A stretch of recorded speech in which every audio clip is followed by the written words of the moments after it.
Third entries in video game franchises usually have a better reputation than third entries in movie franchises. When in movies, you often make a hit, make an even better follow-up, and then just go off the rails because why the hell not? This progression can happen in video games, but from a gameplay standpoint at least, you'll usually get a game with an idea that works but needs refinement, a sequel that solidifies that formula, and a third entry that polishes it to perfection. Case in point, the subject matter of today's episode, comparing Crash Bandicoot Warped, released on the PlayStation in one of the greatest years in the history of gaming, 1998, and Spyro Year of the Dragon, one of the last big first-party PS1 games, hitting store shelves in 2000, the year that PlayStation 2 was first released, hence the name Year of the Dragon, as 2000 was the Year of the Dragon in the Chinese zodiac. The last game in the Crash trilogy I played being the one I have the least amount of nostalgia for, although I still got this disc 9 years ago, so I guess nostalgia is relative in this case. And this being the Spyro game I've never even touched before today.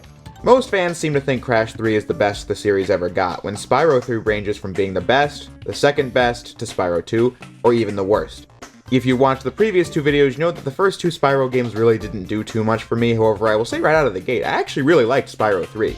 You wouldn't really think that Spyro games would increase in gameplay quality too much between entries just by looking at them. I mean, the footage of the three games looks relatively similar, but each game is controlled better than the previous one. Right when I started Spyro 3, I could feel an improvement in the movement from Spyro 2, which already had that from Spyro 1. There was also a stride to improve the storytelling even more than before. Ultimately, I still don't think a Spyro story is worth writing home about, but this game had the highest run of cutscenes in the series thus far, as the sorceress from another land sends her minion, Bianca, to steal the dragon eggs as Spyro, Sparks, and Hunter give chase. Of the three games in the trilogy, the story and presentation of this game stands out in my mind as the best one because the story actually changes from start to finish. Despite Spyro 2 adding more to the presentation than Spyro 1, the plot basically stays exactly where it started from beginning to end. The sorceress is the most well-rounded villain in the series, displaying a proper amount of threat to feel credible, and the cutscene animation gets the job done quite well for PS1 standards, and the voice acting is very professional. In Spyro 2 and 3, Spyro was played by Tom Kenny, aka the voice of SpongeBob, and also the voice he uses for NPCs. These gear grinder thieves keep taking our lightning stones. And I like the energy he brings to the character. Spyro is the good guy, but he does have a short patience and a bit of an attitude, rounding his character out. I also like Hunter being a more active ally to Spyro throughout, feeling more like a friend than just an idiot side character. But of course, the best Spyro character is still Moneybags, as his voice is even more douchey in this game. Seriously, the joke with Moneybags is the same thing over and over and over again. He's just a greedy capitalist asshole, and you have to keep paying him for simple stuff. Like this part where he's like, "Oh yes, Spyro, but I have a magical talent of opening locked doors, only for a fee." That's like a really bad Moneybags impression, but like, that's my greedy capitalist douchebag voice. They even threw in a parody of the white savior slavery trope, as Spyro has to pay Moneybags to free these captured characters, and then Moneybags demands recognition for being the one to open the cage, despite being the one who locked it. Crash Warped also makes strides to improve its presentation as well. It's also nothing too grand, but they play around with full cutscenes when Crash 1 and Crash 2 had very minimal full cutscenes and mainly used warp room heads to present dialogue in Crash 2, using lighting and room design to tell stories not said in words. The Crash trilogy is really inconsistent in storytelling though, if you actually cared about that is. Like I joked about last time, Crash was a lab experiment in the first game who also had a girlfriend, but then in Crash 2 he just has a sister now because Tawna was too provocative for the younger players apparently. I just saw an assortment of polygons, but what do I know. Coco Bandicoot in Crash 2 is a fully voiced character, but then in Crash 3 she's a mute like Crash is. The mask you collect in gameplay known as the Witch Doctor in Crash 1 is now a full character as well, Aku Aku, who basically leads Crash and Coco around now. I prefer it this way, but it's definitely not something that was there before. After the Cortex Vortex got destroyed in Crash 2, it landed on an ancient tomb, releasing the ancient evil, Aku Aku's brother, Uka Uka, who was giving Cortex one last chance to take over the world. They might have lost the crystals and gems in the previous games, but through the help of the new villain, Dr. Nefarious Trophy, they can travel through time and get the crystals that way, which the heroes use to their advantage to get the crystals before the villains do. The villains are a lot more memorable than before, interacting with Crash and Coco at various points before the boss fights, as opposed to Crash 2 where you'd beat a boss and Cortex would be like, yeah, well that was the thing, get more crystals. The cutscene presentation isn't the only thing in these games that are really top-notch. The music in both games are the best in their respective trilogies. The graphics absolutely push the boundaries of the PlayStation 1, with both games having fantastic art direction, a wide variety of locations, just generally commendable traits, like how in Crash 3, Crash has a real shadow following his character, unlike the circular shadow used in Crash 1 and 2. Not something that makes a huge deal, but something that, again, cements Naughty Dog's commitment to detail. Bringing me to the gameplay. Crash 3 is the first game in the series to utilize the DualShock's analog stick, and it just feels as smooth as butter to play, which might be the first time I compare controls to butter in a positive way. Everything that made Crash 2 fun to play is here and accounted for, although one of Crash 2's greater vices has been corrected. That game was great to play, but the levels get bland after a while.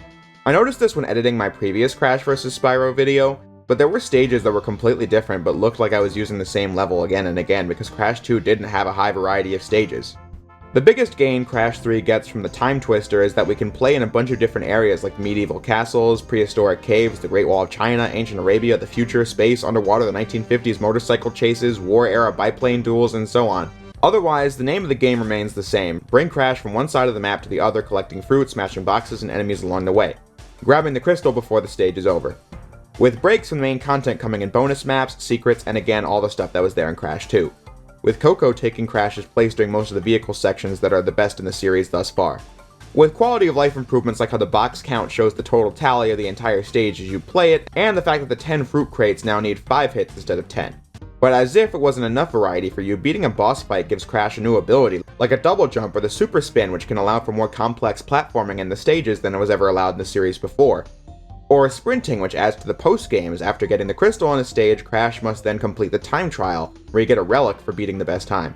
You might think something like a fruit bazooka would disrupt the simple appeal Crash has had since the first game, but the sprint, the super spin, and the double jump in particular actually flow really well with the established gameplay, like the added baseball slide and jump from Crash 2 did, making Crash 3 a game I can always count on for a good time, like Crash 2 was. Now this is usually the part where I tell you why I didn't care for Spyro 3 in spite of its positives, but like I said, I actually liked the game.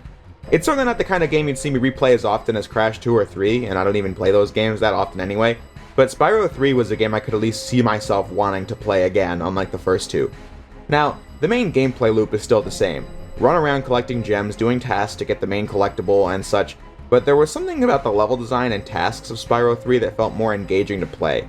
Like, the levels felt like it required more player engagement than Spyro 1 and 2, where I could not remark much on the level design at all after playing it. Not everything's perfect, like how I hate how awkward collecting gems is without sparks. I think the levels can be memorable for bad reasons sometimes, but overall I think Spyro 3 has a good amount of variety too, with the speedways, swimming, mini-bosses, really good boss fights, and the works. But the developers in Insomniac are running into a bit of a problem with this game. Spyro as a character is very limiting. Spyro can charge, shoot fire breath, and glide. But he walks on all fours and doesn't have posable fingers, so therefore designing new things for him to do is difficult, which is where the make or break factor of Spyro 3 comes in. The extra playable characters that Spyro rescues from moneybags. I understand not liking these characters, but I found all of them to have endearing personalities and voice acting. And segments of gameplay short enough to break up the monotony of the gameplay while also not being so long to distract from it. I don't think any of them could carry their own game, as Sheila could surely use fine-tuning in the controls department, and Bentley Boxing was a bit awkward until I just started spamming, but Sergeant Bird was fun to use, and Agent 9 gave me serious flashbacks to Mega Man Legends 1. I really need to replay that game someday. Yeah, most people say Agent 9 gives them proto-Ratchet vibes, but nah, for me, I saw Mega Man Legends. Which in and of itself is weird, as they could have just modeled it after Mega Man Legends 2, which was much more like Ocarina of Time, the go-to model of how to do 3D action at the time. But anyway, like I said, I thought all these extra characters and minigames just made for fun breaks from the action. Which is actually more than I can say for Crash 3, where I felt like the biplane levels and scuba sections were easily the worst parts of the game. But at the end of the day, which of these ones did I like more? Well, to be honest, I don't really have a favorite here. It sounds lame, I know, but good games are good games. I'd probably rather go back to Crash 3 given its more J-peeling design, but Spyro 3 was a really refined game that checked off all the boxes they needed to, finally allowing me to see what makes people like Spyro in the first place.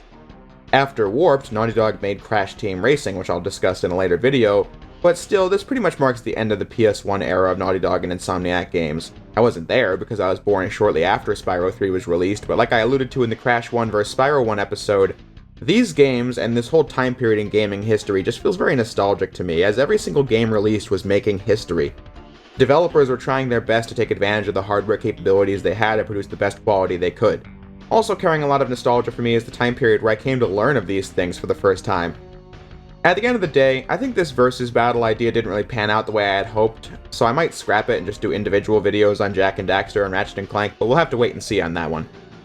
Those two series are some major landmarks in my show's history, so I can't screw up the revisits.